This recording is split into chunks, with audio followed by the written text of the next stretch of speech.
rain over the sunlit cathedral did not fall, it struck. It was a freezing, relentless downpour that turned the towering stone spires into slick blades against the black sky. Queen Seraphina.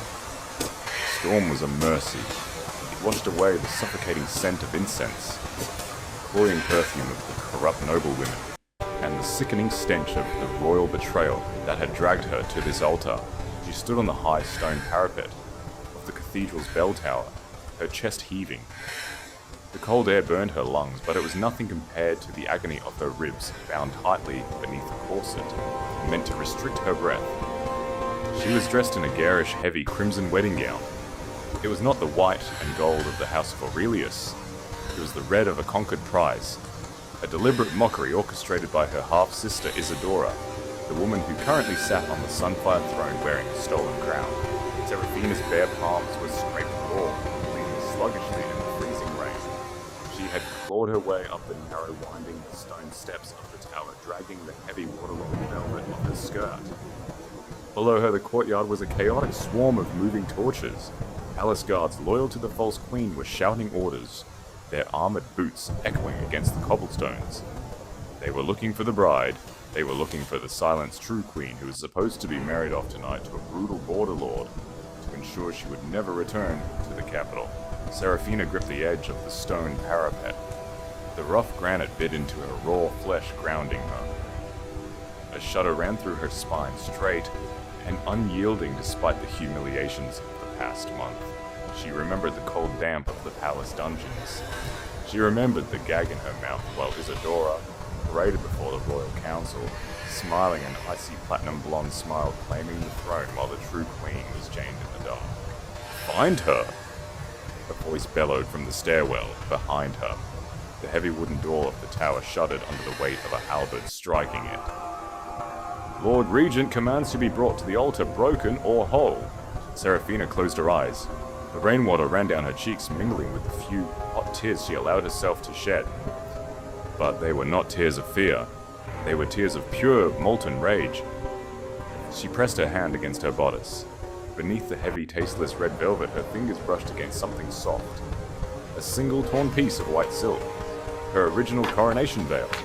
The only proof of her anointed right to rule that she had managed to snatch before they dragged her to the dark, claiming the throne while the true queen was chained in the dark. Seraphina did not look back. She stepped up onto the narrow stone ledge. The wind whipped her dark wavy hair around her face. Below the drop was terrifying, a sheer fall into the darkness of the cathedral courtyard. But she would not go back to the chains. She would not let a traitor place a ring on her finger to strip her of her kingdom. She would rather let the stones of her ancestors take her.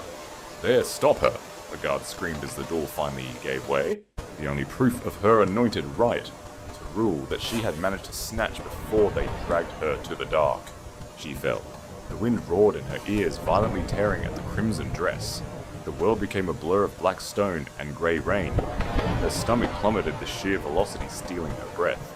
She closed her eyes, bracing for the final shattering impact of the cobblestones. But the impact that came was not stone. It was steel leather, an immense, unstoppable physical force. A heavy gasp tore from Seraphina's lips as her fall was suddenly violently arrested. Her body slammed into a solid mass of wet armor. Two massive, heavily muscled arms wrapped around her waist and shoulders, absorbing the brutal momentum of her drop. With a terrifying grunt, she was not on the ground. She was suspended in the air, draped across the saddle of a massive, restless warhorse. The scent of rain, wet iron, and leather flooded her senses.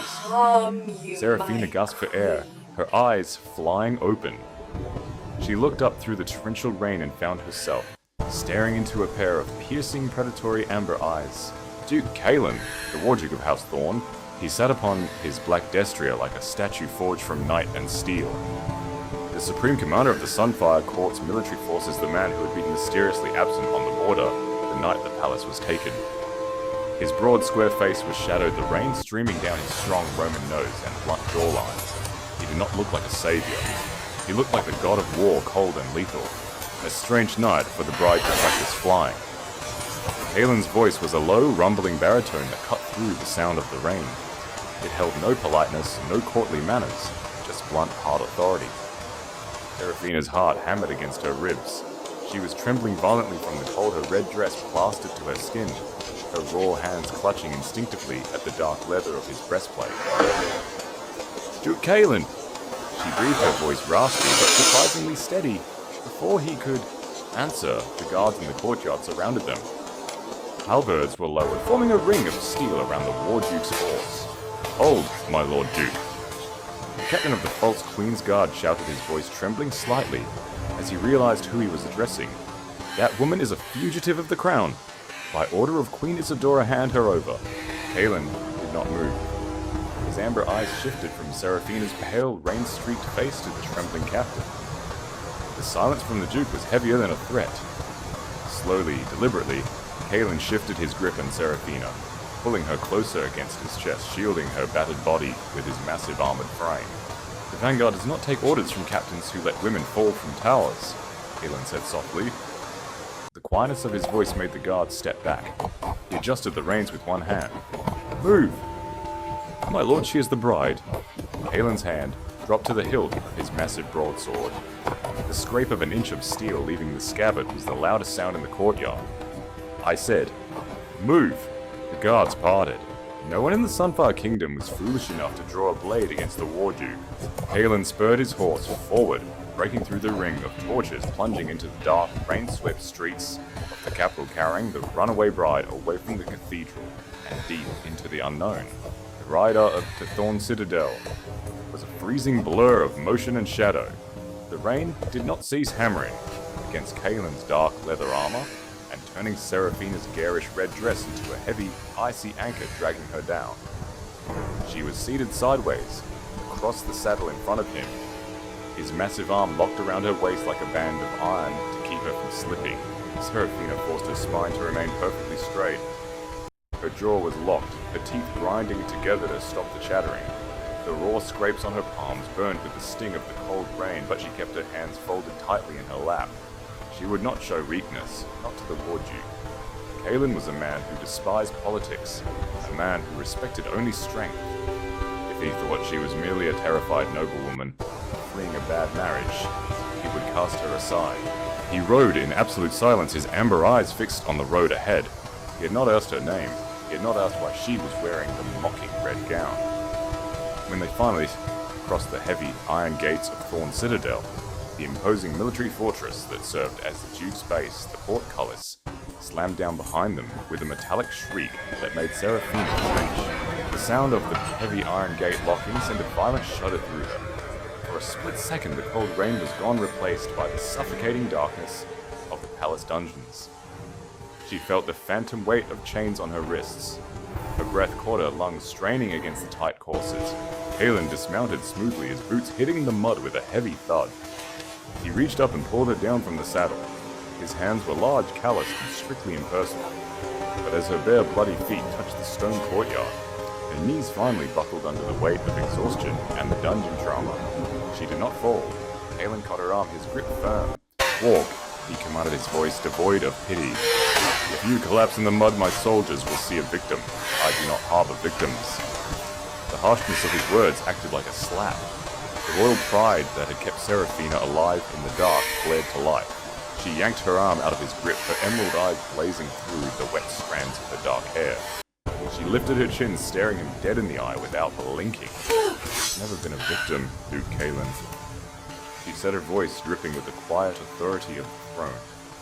"I am merely out of my element." A faint, almost imperceptible shift occurred in Kalen's rigid jawline.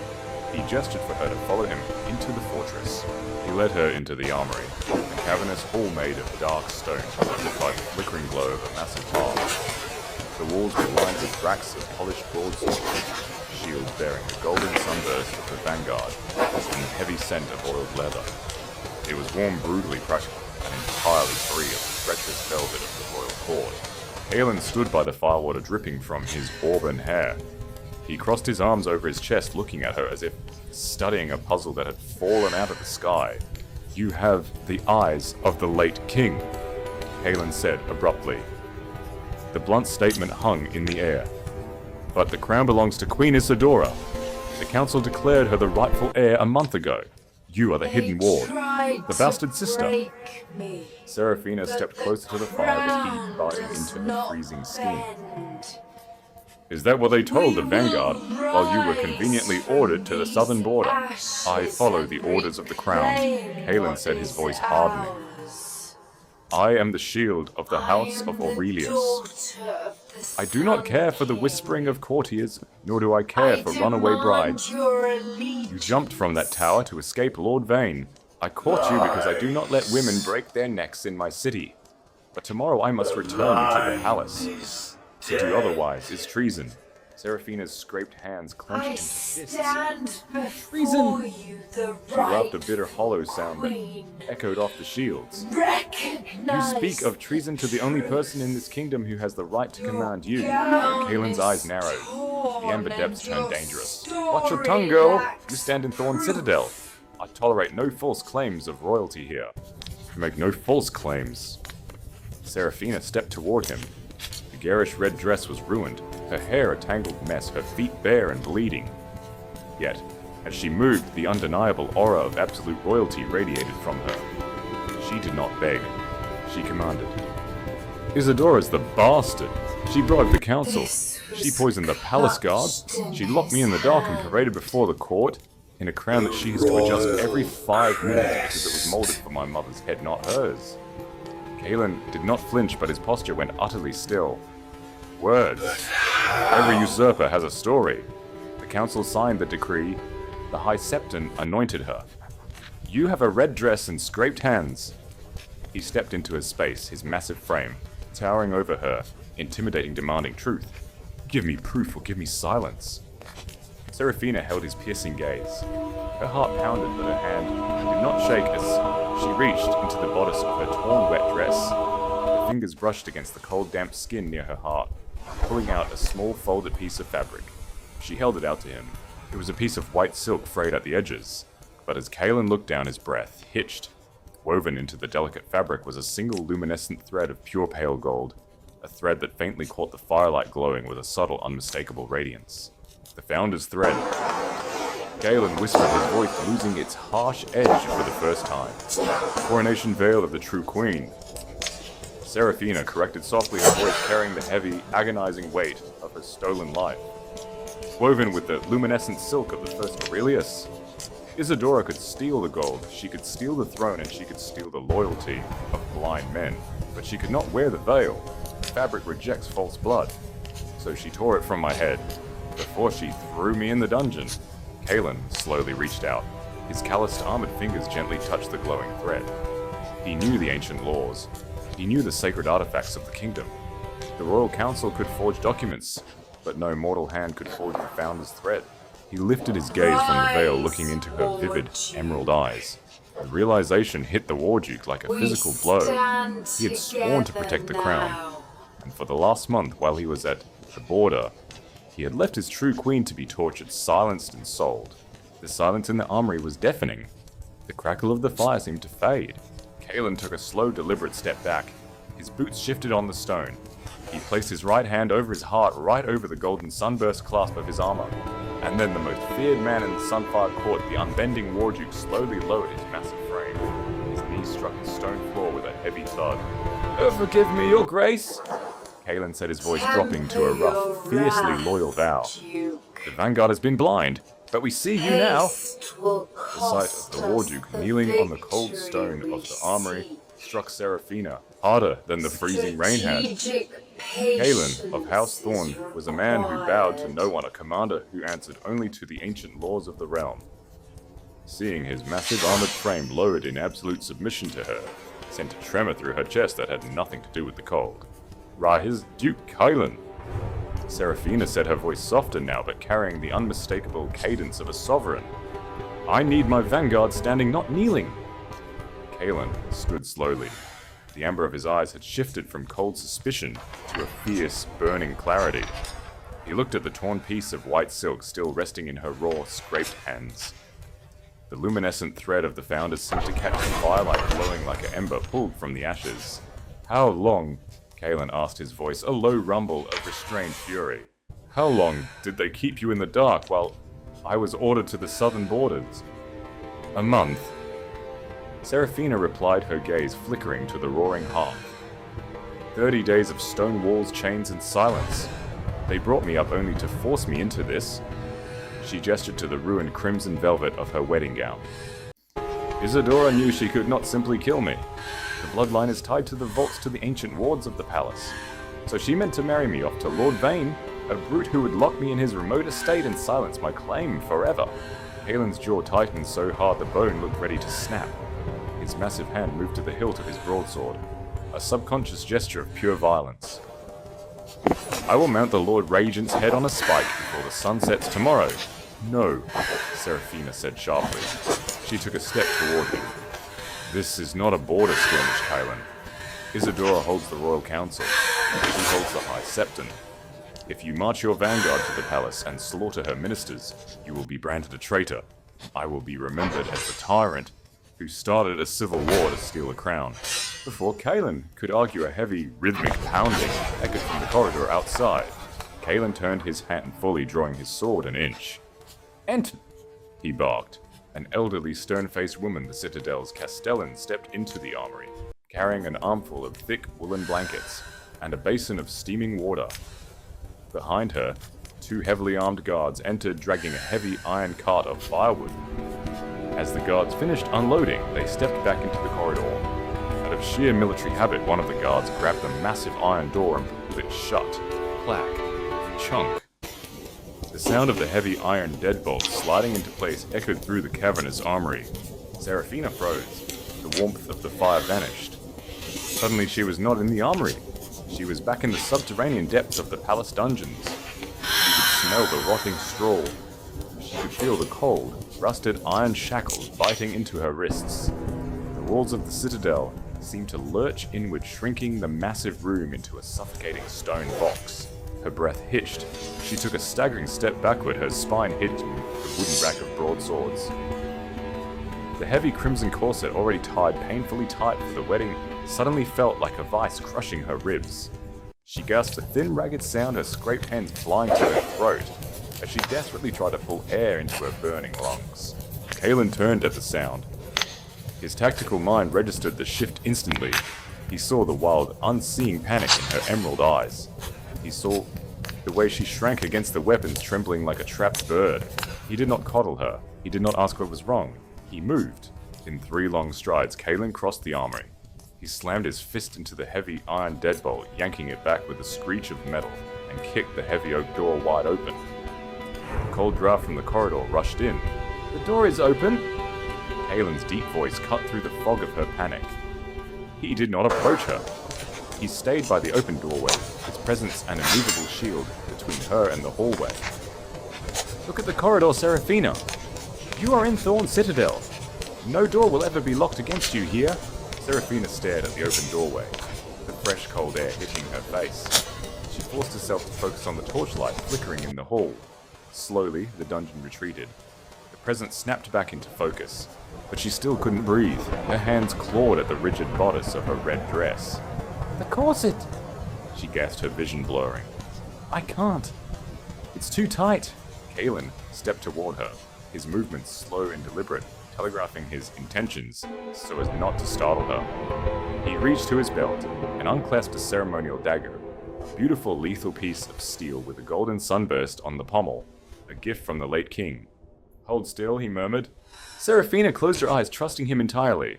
Kaelin slid the razor-sharp blade up the back of the dress, slicing effortlessly through the thick silk laces of the corset. The heavy crimson fabric split open with a soft tearing sound. The relief was instant. Seraphina dragged in a massive shuddering breath, her ribs finally expanding fully. The garish red wedding gown, the symbol of her humiliation and impending slavery, loosened, sliding off her shoulders. She held the fabric to her chest, her breathing finally slowing to a normal rhythm. Kaelin stepped back, giving her space. He looked down at the ceremonial dagger in his hand, then flipped it, offering it to her hilt first. "A queen should not be unarmed in her own kingdom," he said quietly. Seraphina looked at the blade, then at the war duke. Her raw, scraped palm wrapped around the golden hilt. The cold steel felt heavy grounding. It was not just a weapon, it was a transfer of power and oath made solid. "Thank you," she whispered. "The Castellan has prepared chambers for you." Kalen said, his amber eyes completely devoid of judgment. "Rest. Let her bind your hands, because at dawn we are going to face the false queen. And you must be ready to walk through the front gates of your own palace." Seraphina's grip tightened on the dagger. The panic was gone, replaced by the cold, unyielding resolve of a monarch that had survived the dark. "I will be ready." The morning sun over the capital did not bring warmth. It only illuminated the fracturing illusions of the Sunfire court. Inside the grand throne room of the royal palace, the atmosphere was as brittle as spun glass. Isadora sat upon the elevated Sunfire Throne, a magnificent seat carved from white marble and veined with gold. She was draped in a heavy, opulent gown of spun gold that overwhelmed her thin, angular frame. But it was not the dress that bothered her. It was the crown. The Sunfire crown, an ancient ring of heavy gold set with flawless emeralds, had been forged centuries ago for the first Aurelius queen. It had fit Seraphina's mother perfectly. It had been destined for Seraphina's head. On Isadora, it was a constant, humiliating reminder of her theft. The crown was too large. It pinched her temples awkwardly and slipped forward whenever she turned her head too quickly, forcing her to maintain an unnatural stiff-necked posture, just to keep it from falling over her icy blue eyes. "I want her found." Isadora's voice cracked like a whip across the silent throne room. She reached up with a pale, trembling hand to push the heavy gold crown back into place. "I do not care if you have to tear the cathedral apart stone by stone. You do not lose a bride in a locked tower." The Lord Regent, a nervous balding man in heavy velvet robes, stood at the base of the marble steps, sweating profusely, despite the chill in the air. "Your Grace," the Regent stammered, bowing low. The tower was empty, but there are reports from the courtyard. The vanguard, Duke Kalen of House Thorn, was seen. Isadora froze. The crown shifted precariously on her platinum blonde hair, but she didn't touch it this time. The blood drained from her pale face. "Kalen, the War Duke is at the southern border. I signed the marching orders myself." "He returned in the night, Your Grace, unannounced. The guards swear they saw him catch a woman falling from the tower. He rode through their ranks and took her toward Thorn Citadel." Silence descended upon the throne room, heavy and suffocating. The nobles gathered near the pillars exchanged terrified glances. Everyone knew that Kalen cared nothing for court politics. He was the sword of the realm, a man who answered only to absolute truth. If the true queen had reached him, if she had spoken to him... "Bar the gates!" Isadora hissed, her composure shattering. She stood up, her golden gown pooling around her. "Bar the palace gates, immediately summon the city watch. Double the guard on the perimeter. Declare Kalen of House Thorn a traitor to the crown. If he or his vanguard approach the palace, shoot them on sight." The regent bowed frantically and scurried away, shouting orders. Isadora sank back into the throne, her chest heaving. She reached up and gripped the heavy gold crown with both hands, her knuckles turning white. She had the throne, she had the council. She would not let a runaway ghost and a rogue duke steal it back. Across the city, within the impenetrable walls of Thorn Citadel, the vanguard was preparing for war. The courtyard was filled with the metallic clatter of armor, the stomping of massive destriers, and the low, disciplined voices of seasoned soldiers. Kalen stood near the center, fully armored, in dark leather and steel, his auburn hair catching the pale morning light. He was giving quiet, efficient orders to his lieutenants. There would be no siege weapons, no drawn bows. They were not marching to conquer the palace. They were marching to escort its rightful owner home. The heavy wooden doors of the citadel's inner keep swung open. The courtyard instantly fell silent. Hundreds of soldiers turned their hands resting on their sword hilts to look at the woman stepping out into the light. Seraphina no longer looked like a bruised, desperate bride. She was dressed in a military-cut court gown, a masterpiece of stark, unyielding authority. The fabric was a brilliant, pure white, heavily structured at the shoulders to mimic the silhouette of armor. Golden sunbursts, the emblem of both her royal house and the vanguard, were embroidered thickly along the high collar and the edges of her long sleeves. Her dark wavy hair washed free of the rain, and mud was pulled back tightly, exposing the sharp striking lines of her cheekbones and her piercing emerald eyes. Her palms were still raw, wrapped carefully in clean white linen bandages, but at her hip hung the heavy, ceremonial dagger Kaelin had given her. Tucked securely into the breast of her structured gown was the folded piece of the original coronation veil. She did not wear a crown. She didn't need one. As she walked down the stone steps, every movement radiated an ancient, undeniable sovereignty. She was the storm, and the citadel knew it. Kaelin watched her approach. His amber eyes, usually so cold and unreadable, glared with profound, almost reverent respect. He had spent his life protecting the idea of the throne, but looking at Seraphina, he realized he had never truly seen the crown until this moment. He stepped forward and bowed his head, a gesture of deference that made his lieutenants widen their eyes in shock. The War Duke bowed to no one. "Vanguard is ready, Your Grace," Kaelin said, his voice carrying across the silent courtyard. "What is the situation at the palace?" Seraphina asked, her voice clear and steady. "Scouts report the main gates are barred." Kaelin answered, his jaw tightening. "The city watch has manned the walls. Isadora has declared me a traitor and ordered us shot on sight." Seraphina looked toward the massive iron portcullis of the citadel, and then toward the direction of the capital. The fear that had paralyzed her in the dungeon was entirely gone, burned away by the righteous fury of a queen coming to reclaim her blood right. "Let her bar the gates," Seraphina said softly, her emerald eyes narrowing. "A locked door only matters if you intend to ask for permission to enter." She turned to Kaelin, meeting his intense amber gaze. "We will not sneak in through the shadows. Kaelin, we march straight up the King's Avenue. Let the entire city see what Isadora is so afraid of." Kaelin's mouth curved into the faintest ghost of a smile, a lethal, predatory expression. He turned to his men. "Mount up!" he roared. The courtyard exploded into action. Kaelin brought his massive black destrier forward, and Seraphina mounted a stunning white mare prepared for her. As the iron gates of Thorn Citadel groaned open, the War Duke and the true Queen rode out side by side, leading a column of 1,000 armored soldiers toward a collision that would shake the very foundations of the Sunfire Court. The march of the vanguard down the King's Avenue was not a frantic charge. It was a slow, terrifying wave of iron and discipline. 1,000 armored destriers moved in perfect unison, their steel-shod hooves striking the cobblestones like the steady, inescapable beating of a war drum. The citizens of the capital had retreated into their homes, peering through shuttered windows and cracked doorways. They had heard the whispers of treason, the rumors of the War Duke going rogue. But as the column passed, the people did not see a rebellion. They saw Kaelin of House Thorn riding in full battle regalia, his amber eyes fixed forward. And riding beside him, unshadowed and unbowed, was a woman dressed in the pristine white and gold of the Aurelius royal line. Word spread faster than the horses could walk. By the time the vanguard reached the Grand Plaza before the royal palace, a heavy, breathless anticipation had swallowed the city. The palace of the Sunfire Court was a fortress of pale stone and towering golden spires. But today its magnificent iron-walled gates were heavily barred. Behind the ironwork, rows of palace guards stood with halberds drawn. Above, on the high battlements, 100 members of the City Watch had knocked arrows to their bowstrings. The lethal steel tips aimed directly at the approaching column. Kaelin raised a single armored fist. Instantly, the entire vanguard came to a halt. 1,000 horses stopped breathing as one. The silence that followed was suffocating, broken only by the snap of the black and gold banners catching the wind. On the battlements, the captain of the City Watch stepped forward, his face pale and sweating beneath his helm. He looked down at the sea of seasoned warriors, his voice cracking slightly as he shouted over the parapet. "Halt! By decree of Queen Isadora, Duke Kaelin of House Thorn is stripped of his command.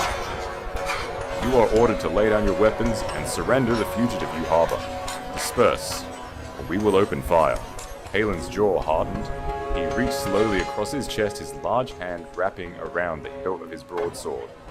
The vanguard soldiers behind him shifted their shields, raising slightly in perfect lethal synchronization. If Kaelin drew his blade, the gates would be torn down in a matter of minutes, but the stone of the palace would be painted with the blood of their own countrymen. Seraphina placed her hand over his. The touch of her linen-wrapped fingers against his cold steel gauntlet was light, but Kaelin froze instantly. He looked at her. "No," Seraphina said softly, her emerald eyes locked on the barred gates. "I will not let my reign begin with slaughter. They are my people, Kaelin. They are just afraid." She released his hand and urged her white mare forward. Seraphina, Kylan warned, his voice a low rumble of genuine concern. You are in range, one twitch of a bowstring. Then let them shoot, she replied, her voice steady. She rode out from the protective shadow of the War Duke, stepping entirely into the open plaza. The morning light caught the brilliant white of her structured gown, illuminating the golden sunbursts embroidered across her shoulders. She did not raise a shield. She did not draw the dagger at her hip. She sat perfectly straight in the saddle, her chin lifted, completely exposed to the 100 arrows aimed at her heart. A murmur of confusion rippled along the battlements. The soldiers of the city watch squinted against the light. They had been told to look for a terrified, ragged fugitive. They were not prepared for the striking, undeniable visage of the true Aurelius bloodline. Seraphina stopped her horse mere yards from the iron gates. She looked up at the captain on the wall, her gaze piercing right through his armor. "Captain Valerius!" Seraphina called out. Her voice was not a shout. It was clear, carrying the perfect commanding resonance of a woman born to rule. "I remember you. 5 years ago you stood guard at the eastern wing when my father, the late king, fell ill. You stood your post for 3 days without sleep to ensure no harm came to his chambers." The captain flinched his bow, lowering a fraction of an inch. Who speaks? "You know who speaks," Seraphina said, her voice dropping into a deadly quiet register that somehow reached every ear in the plaza. "Look at my face, Captain. Look at my eyes. Isadora claims the throne by the blood of my father, yet she hides behind locked gates and forged decrees. I stand before you in the light. I am Seraphina of House Aurelius, the Trueborn, anointed queen of the Sunfire Throne, and you are pointing your weapons at your sovereign." The silence on the wall was absolute. The archers stared down at the woman in white. They saw the vivid, emerald eyes of the late king. They saw the fearless, unyielding posture of a monarch who refused to hide behind an army. "She lies," a high-ranking palace official shouted from behind the captain, his voice shrill with panic. "She is a usurper. Shoot her. That is an order from the queen." Seraphina did not even look at the official. She kept her gaze locked on the captain. "Captain Valerius," she said, her tone softening into something that sounded almost like mercy. "You are an honorable man serving a dishonorable lie. Isadora locked me in the dark to steal a crown that does not fit her. If you loose those arrows, you kill the last true blood of the king you loved. If you open these gates, you restore the honor of this kingdom." She raised her hands, displaying the white linen bandages wrapped around her raw palms. "I climbed the tower and threw myself into the rain to get back to you," Seraphina said, her voice ringing with absolute conviction. "I will not be turned away from my own home." The captain stared at her. His hands were trembling. He looked down at his bow, then looked at the official screaming orders beside him. He looked at the imposing, motionless figure of the War Duke, waiting silently behind the true queen. Slowly, deliberately, Captain Valerius unknocked his arrow. "Lower your weapons!" He roared to his men. "Treason!" the official shrieked, reaching for the captain's sword. Valerius simply backhanded the man, sending the corrupt official sprawling onto the stone walkway. He said, "Lower your weapons!" Valerius repeated, his voice echoing over the battlements. One by one, the creak of tension released as 100 bowstrings were relaxed. The halberds behind the iron gates were slowly lowered, the palace guards exchanging wide-eyed, awe-struck glances. "Open the gates!" Valerius commanded. The heavy iron-slit mechanisms groaned. The massive chains rattled, and slowly the grand gates of the royal palace swung open, parting like a metal curtain. Seraphina let out a slow, controlled breath. Her spine remained perfectly straight. Kaelin rode up beside her, his massive black horse falling into step with her white mare. He looked at her, his amber eyes burning with a pride so fierce it almost eclipsed his usual coldness. "You did not need my sword," Kaelin murmured softly. "I will always need your sword, Kaelin," Seraphina replied without looking away from the open gates. "But today I needed them to see that I'm not just the War Duke's prize. I'm their queen." Together, side by side, they rode into the courtyard of the palace, leaving the shadow of exile behind them. Inside the great golden hall of the palace, the air was thick with the scent of roasted meats, heavy wine, and desperation. Isadora had hastily convened a victory banquet for the high nobility, an opulent display designed to project absolute control over a situation that was rapidly spiraling out of her grasp. The hall was a masterpiece of royal excess. Massive crystal chandeliers hung from the vaulted ceiling, casting a warm glittering light over the long tables draped in white silk. The nobles dressed in their finest velvets and silks picked at their food nervously. Laughter was forced, conversations were hushed, and every eye frequently darted toward the grand mahogany double doors at the far end of the hall. Isadora sat upon the elevated dais at the head of the room. The Sunfire Throne moved specifically into the banquet hall, for the occasion felt larger and colder than usual. She wore her spun gold gown gripping the carved armor with pale bloodless fingers. And then there was the crown. The heavy gold and emerald circlet sat atop her platinum blonde hair, but it refused to settle. As she turned her head to glare at a whispering duke, the crown slipped dangerously to the left. Isadora hissed in frustration, bringing her hand up to shove it back into place, her manicured nails scraping against the ancient gold. The sheer physical indignity of it gnawed at her sanity. It was as if the metal itself recognized her as a fraud, and was actively trying to escape her head. The Lord Regent leaned in close to her ear, his breath smelling of sour wine. Your Grace, the City Watch has stopped responding to our runners. We do not know what is happening at the gates. Isadora's icy blue eyes widened in panic, though she forced a stiff, terrifying smile for the watching nobles. Then send the inner guard. I will not have my banquet disturbed by rumors of... Boom! The sound was not a knock. It was the catastrophic impact of something massive striking the grand mahogany doors of the banquet hall. The musicians playing a tense, lilting melody in the corner abruptly stopped. The nobleman dropped his silver goblet. The clatter echoed loudly in the sudden dead silence of the room. Boom! The heavy wooden crossbeam holding the doors shut from the inside groaned in protest, the thick wood splintering under a force that clearly did not care for locks. Isadora shot up from the throne, her chair scraping harshly against the marble floor. The crown pitched forward, nearly sliding over her brow. She caught it just in time, her chest heaving, her eyes locked on the entrance. Guards, draw your swords! Defend your queen! The dozen elite palace guards stationed inside the hall drew their blades, forming a defensive line at the base of the dais, but their hands were shaking. With a final deafening crack, the thick wooden barricade gave way. The grand mahogany doors were violently kicked open, slamming against the stone walls with a force that rattled the nearest chandeliers. Duke Kalen of House Thorn stepped into the Golden Hall. He did not walk like a guest, he walked like a predator, entering a cage full of frightened birds. He was still in his dark leather and steel armor, his heavy boots echoing on the polished marble floor. His hand rested casually on the hilt of his broadsword, but his amber eyes were lethal, scanning the room and assessing every threat in a fraction of a second. Behind him, 2 columns of the vanguard marched into the room, moving with terrifying silent precision. They lined the walls, effectively sealing the exits. The nobles scrambled out of their chairs, pressing themselves back against the tables, desperate to get out of the War Duke's path. The Lord Regent let out a pathetic squeak and took a step backward, trying to hide behind the throne. Kalen, Isadora shrieked, her voice cracking with hysteria. She pointed a trembling finger at him, her other hand still clutching the side of her crown. You dare enter my hall with drawn steel? You are stripped of your title. You are a traitor to the Sunfire Court. Kalen stopped halfway down the long aisle. He looked at the false queen, his expression utterly devoid of respect. He did not bow. He did not kneel. He simply stood there, an immovable mountain of authority. I am the sword of the true crown, Kalen said, his low rumbling voice carrying effortlessly across the massive hall.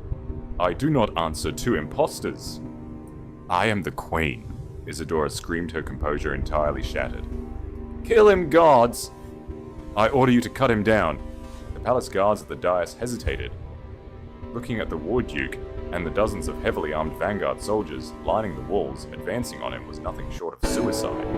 Kalen merely stepped aside, leaving the center of the aisle clear. You are not the queen, Kalen said softly, though the words struck like hammers. You are merely keeping her seat warm. From the shadows of the open doorway, Seraphina stepped into the light of the chandeliers. A collective breathless gasp swept through the golden hall. She walked with a slow, deliberate grace, her white and gold military gown sweeping over the marble. The lords and ladies of the court, the very people who had watched in silence as she was dragged away a month ago, now stared at her in absolute shock. They had expected the broken, weeping girl Isadora had claimed was mad. Instead, they saw a monarch forged in fire. Seraphina's dark hair was immaculate, her emerald eyes blazing with an unyielding, terrifying calm. The linen bandages wrapping her palms only added to the visceral truth of her presence. She had fought, bled, and survived.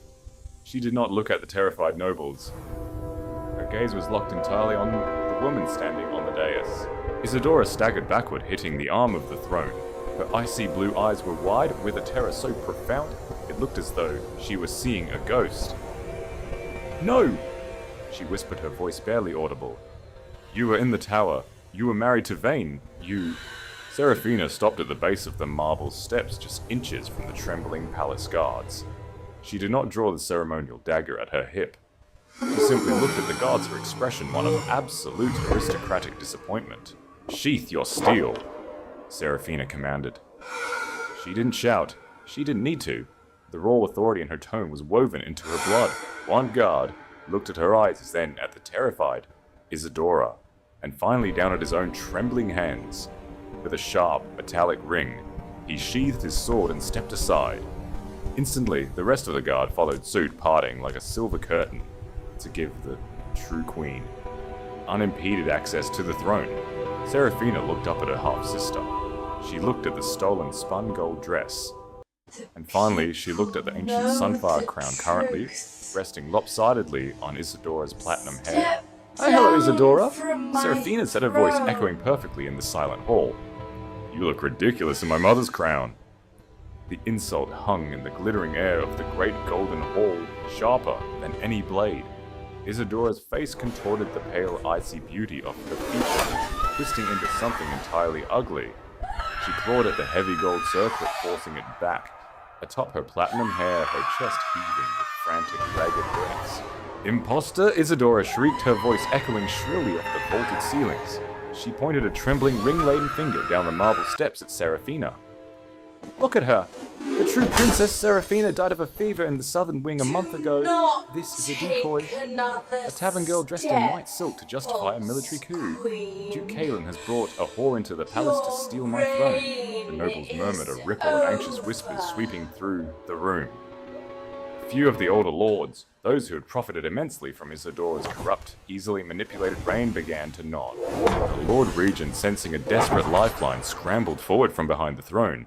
He pulled a rolled parchment from his heavy velvet robes, his hands shaking so violently the wax seal rattled. "The Queen speaks the truth," the Regent cried out, his voice cracking. "I have the physician's decree. I have the death certificate, signed by the Royal Council and blessed by the High Septon himself. The bloodline of the late king ended with his eldest. The law dictates that Isadora is the rightful heir. Any man who says otherwise is committing high treason against the Sunfire Court." He thrust the parchment into the air, a pathetic shield of paper against an army of steel. Seraphina did not raise her voice. She did not even look at the Regent. She kept her piercing emerald gaze locked on Isadora, stepping slowly, deliberately onto the first marble step of the dais. "A piece of paper," Seraphina said, the calm resonance of her voice cutting through the Regent's hysterical shouting, like a scythe through dry wheat. "A piece of paper signed by men whose pockets are heavy with stolen gold. A piece of paper blessed by a priest who has forgotten the face of his own gods. Is that the foundation of your reign, Isadora, ink and bribes?" Isadora sneered, stepping to the very edge of the dais, looking down at her half-sister. "It is the law. And the law is what the reigning monarch says it is. I sit on the throne, I wear the crown." To prove her point, Isadora jerked her head sharply. The ancient Sunfire crown wobbled, sliding precariously toward her left ear. Isadora let out a frustrated hiss, violently shoving it back. The sheer absurdity of the physical rejection was painfully obvious to every noble in the room. Seraphina stopped on the second step. She raised her hands, the crisp white linen bandages stark against the golden embroidery of her sleeves. "You wear a crown that despises you." Seraphina stated, her tone shifting from anger to absolute freezing pity.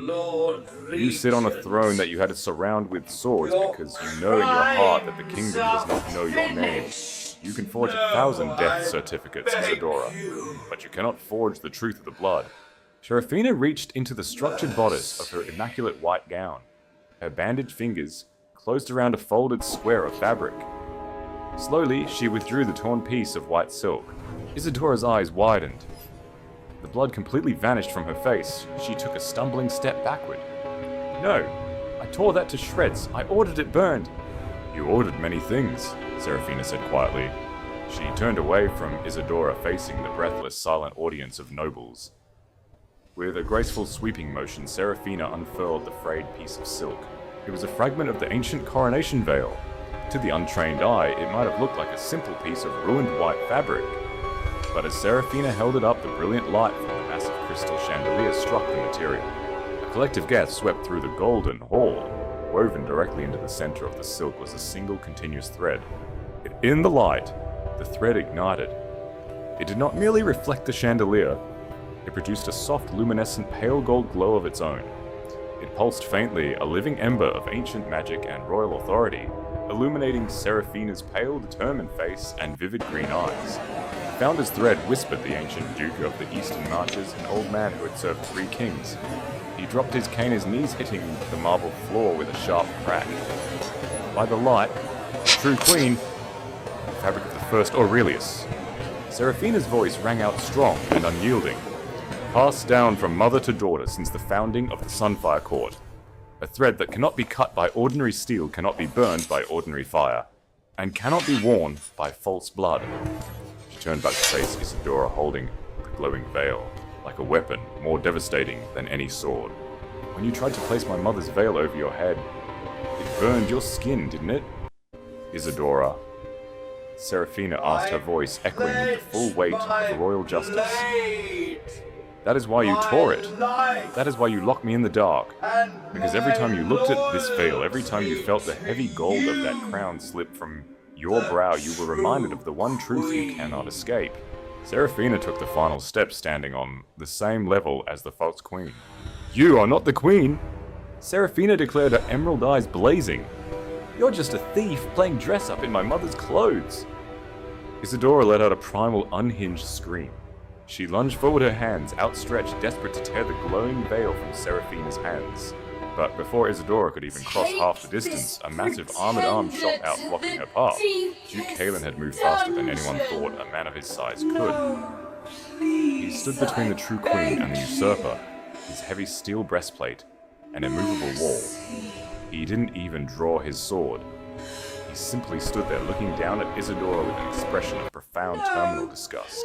Isadora crashed into Kaelin's armored arm and bounced off, stumbling backward until the backs of her knees hit the marble base of the Sunfire Throne. She collapsed heavily onto the seat, her spun gold gown bunching around her in an untidy, chaotic heap. The heavy crown, jolted by her fall, slipped entirely off her head. It hit the marble floor with a sharp, echoing clang and roll in a slow, mocking circle before coming to a dead stop right at the tip of Duke Kaelin's steel-shod boot. The silence in the great golden hall was absolute. The only sound was the frantic, ragged breathing of the false queen. Isadora stared at the crown on the floor, her icy blue eyes wide with horror. She reached out a trembling hand, her fingers curling into claws. Give it back. She whimpered, the hysterical arrogance completely drained from her voice, leaving only the pathetic desperation of a cornered thief. It's mine. By right, it's mine. Kaelin looked down at the ancient gold and emerald circlet. Slowly, he bent his massive frame and picked it up. He held the heavy crown in his large calloused hands, feeling the weight of centuries of history. He did not look at Isadora. He turned his back on her entirely. The Lord Regent, realizing that the game was entirely catastrophically lost, tried to slip away toward a side door. Hold him, Kaelin commanded softly. 2 vanguard soldiers detached from the wall, intercepting the Regent before he could take 3 steps. They grabbed him by the arms, lifting the squealing man entirely off the floor and tossing him to his knees at the base of the dais.